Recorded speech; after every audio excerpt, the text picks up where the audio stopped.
இயேசு கிறிஸ்துவின் நாமத்தில் அன்பின் வாழ்த்துக்கள். இன்றைக்கு நாம் தியானிக்க போகிற தலைப்பு ஆவிக்குரிய அடையாளம். வசனம் 1 கொரிந்தியர் 2:16. கர்த்தருக்கு போதிக்கத்தக்கதாக அவருடைய சிந்தையை அறிந்தவன் யார்? எங்களுக்கோ கிறிஸ்துவின் சிந்தை உண்டாயிருக்கிறது. பாருங்க, இந்த வசனம் தேவனின் ஞானத்தை மேன்மையாய் வெளிப்படுத்துகிறது. பாருங்க, இது ஒரு பரிசுத்த ஆவியானவரின் வெளிப்பாடாக இருக்குது.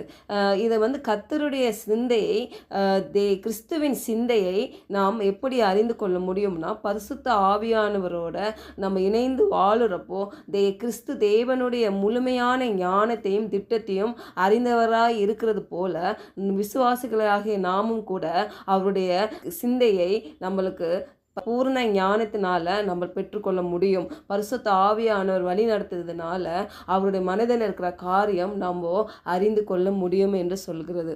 ஆவியால் நாம் தேவனின் எண்ணங்களை புரிந்து கொள்ள மாற்றப்பட்டு இருக்கிறோம். அதுதான் தெய்வீக வெளிச்சமாக இருக்குது. சாதாரண மனிதன் ஞானத்தை விட உயர்ந்த ஆவிக்குரிய உணர்வும் தீர்மானங்களும் நம்மிடையே வளர வேண்டும் என்று இங்கே பவுல் உணர்த்துகிறாரு. ஏன்னா தேவன் நம்மை ஆவியால் வழி நடத்துகிறவராய் இருக்கிறாரு. நம்ம கர்த்தருடைய பிள்ளைகளாகிய நாம் பரிசுத்த ஆவியானவருடைய வழி நடத்துதல வாழும் பொழுது தேவன் நம்மை ஆவியால் வழி நடத்துகிறவராய் இருக்கிறாரு.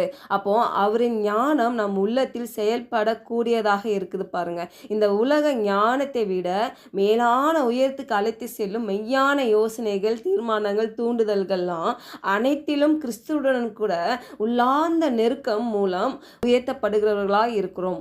இதே அதிகாரத்தில் 15ஆம் வசனம் பாருங்களேன். ஆவிக்குரியவன் எல்லாவற்றையும் ஆராய்ந்து நிதானிக்கிறான், ஆனாலும் அவன் மற்றொருவனாலும் ஆராய்ந்து நிதானிக்கப்படான். பாருங்க, அப்போ ஆவிக்குரியவன் எப்படி இருக்கிறான், உலகத்தில் இருக்கிறவன் எப்படி இருப்பான் என்று ஒரு வேறுபடுத்தி காட்டுறாங்க. ஏன்னா ஆவினால் வழிநடத்தப்படுகிறவன், ஆவிக்குரிய மனிதன், அவன் வாழ்க்கையை ஆழமாக ஆராய்ந்து உண்மையான ஞானத்தினால் வழிநடத்தப்படுகிறவனாக இருக்கிறான். ஏன்னா அவன் எப்படி சிந்திக்கிறான், எப்படி செயல்படுகிறான், அதெல்லாம் உலக ஞானம் உள்ள மனிதர்கள் முழுமையாக புரிந்து கொள்ளவே முடியாது. ஏன்னா ஆவிக்குரிய மனிதன் பரிசுத்த ஆவியால் இயக்கப்படுகிறவனா இருக்கிறான். பாருங்க, அவனோட தீர்மானங்கள், பார்வைகள் எல்லாமே தேவனுடைய ஞானத்திலிருந்து வருகிறது. அது அந்த ஆவிக்குரிய பகுத்தறிவுன்னு சொல்கிறாங்க, டிசன்மெண்ட். அது வல்லமையான ஒரு காரியம். அது எப்போ வரும்னா, அந்த ஆவிக்குரிய பகுத்தறிவு நம்ம ஆவியின் வழி நடத்துதலால் வாழும் போதுதான் அந்த ஆவிக்குரிய பகுத்தறிவு நம்ம பெற்றுக்கொள்ள முடியும்.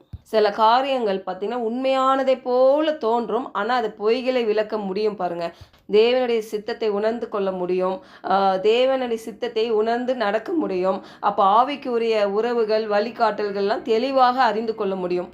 இந்த ஆவிக்குரியவனை யாரும் விசாரிக்கவே முடியாது என்றால் உலக ஞானம் உள்ளவர்களாம் அவனை புரிந்து கொள்ளவே முடியாது. பாருங்க, அவனுடைய சிந்தனைகள், செயல்கள், தேர்வுகள் எல்லாம் ஆவியின் ஆழத்தை பிரதிபலிக்கிறதா இருக்கும். ஆனால் இவங்க உலக ஞானத்தில் உள்ளவங்க அதை புரிந்து கொள்ள முடியாது. அதுதான் சொல்றது அந்த வசனம் இறுதி பகுதியில் விசாரிக்க முடியாதுன்னு சொல்லி இருக்கிறது. நடைமுறை காரியங்களை நம்ம அதை எப்படி பயன்பட முடியும்னா, நம்ம ஜெபம் பண்ணுறப்போ, வேத வாசித்து பரிசுத்த ஆவியானவரின் வழி நடத்துதலில் வளரும் பொழுது நம்ம ஆவினால் வாழுகிறவர்களாக இருப்போம், மாற்றப்படுகிறவர்களாக இருப்போம். ஆவியில் வழி நடத்தப்படுகிற நம்ம எண்ணங்களை எதிர்க்க முடியாது. எந்த சாத்தானும் உலகமும் நம்ம எண்ணங்களை எதிர்க்க முடியாதுப்பாங்க.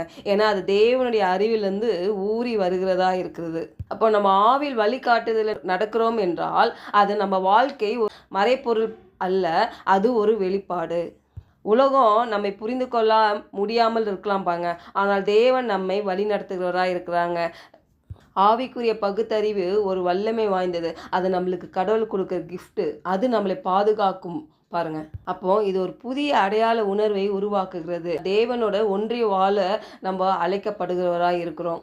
தேவனுடைய சித்தத்தின்படியும் தேவனுடைய ஏக்கங்கள், வாஞ்சைகள்லாம் நம்ம மூலியமாக நிறைவேற்ற ஒரு பாத்திரமாய் நம்ம இருக்கிறோம். பாருங்க, நம்ம சாதாரணமாக யோசிக்கிறவர்களாக இருக்க முடியாது. நம்ம கிறிஸ்துவின் மனதோட ஜீவிக்கிறவர்களாய் இருப்போம். பாருங்க, அவர் என்ன எண்ணுகிறார் அதெல்லாம் நம்ம உணர்ந்து அது ஒரு வல்லமை கொண்டதாக இருக்கும். பாங்க, அதை நம்ம வாழ்க்கையில் ஒவ்வொரு பகுதி ஞானத்தினால, தெளிவினால, மன அமைதினால மற்றும் நல்ல ஒரு கரேஜ், நல்ல ஒரு தைரியத்தை தருகிறதா இருக்குது. பாருங்க, அப்போது நம்ம சொல்லணும், பசுவின் சிந்தை எனக்குள்ளாக இருக்குது, நான் ஒரு உலக காரியங்கள் எனக்குள்ளாக இல்லை, நான் ஒரு ஆவிக்குரிய நிலையில் நான் இருக்கிறேன், என் உள்ளத்தில் பரிசுத்த ஆவியானவர் வேலை செய்கிறார், நான் தேவனுடைய எண்ணங்கள் என்னுடைய சிந்தனையாக மாறுகிறது, என் வாழ்க்கை மாறுகிறது என்று நம்ம விசுவாசிக்கணும். அப்போ தேவனுடைய திட்டங்கள், வெளிப்பாடு, ஆவிக்குரிய தூண்டுதல் எல்லாம் நமக்குள்ள இருக்குது என்று நம்ம விசுவாசிக்கணும். நம்ம பரிசுத்த ஆவியானவரோடு இணைந்து வாழுகிறப்போ கிறிஸ்துவின் சிந்தை நம் சிந்தையாக மாறும் பாருங்க. அதுதான் ஆவிக்குரிய வாழ்க்கையில எப்படி நம்ம வளர்கிறோம் என்பதில் இருக்கிறது. வாழ்க்கையில் ஏதாவது குழப்பமான சூழ்நிலைகள்லாம் இருக்கும்போது நம்ம தீர்மானிக்கும் போது அந்த காரியத்தை குறித்து நம்ம என்ன தீர்மானிக்கிறோம் என்று சொந்த அறிவை மட்டும் நம்பி பண்ணக்கூடாது. கிறிஸ்துவின் மனதில் இருந்து வழிகாட்டல் பெறணும் பாருங்க. கிறிஸ்துவின் சிந்தையில் நிரம்பி அதை நம்ம ஜெயிக்கிறவர்களாய் அந்த குழப்பமான சூழ்நிலையிலிருந்து கர்த்தர் மேற்கொள்ளும்படி எப்படியாக வழி நடத்தணும்னு சொல்லி அவருடைய சத்தத்தை கேட்டு நடப்பீர்களானா கண்டிப்பாக ஜெயத்தை பெறுவோம். ஜெபிப்போம். பரலோக தந்தையே, எங்கள் வாழ்க்கையில் ஏற்படும் குழப்பமான சூழ்நிலைகளில் நாங்கள் தீர்மானிக்கும் போது எங்கள் சொந்த அறிவை மட்டுமல்ல, உம்முடைய மனதின் வழிகாட்டுதல் மூலம் எங்களை வழிநடத்தும். ஜெபம், வேத வாசிப்பு, பரிசுத்த ஆவியின் வழிநடத்தல் ஆகியவைகளின் வழியாக கிறிஸ்துவின் சிந்தைகளில் செயல்பட செய்யும்படி இயேசுவின் நாமத்தில் ஜெபிக்கிறோம் நல்ல பிதாவே. ஆமென். God bless you.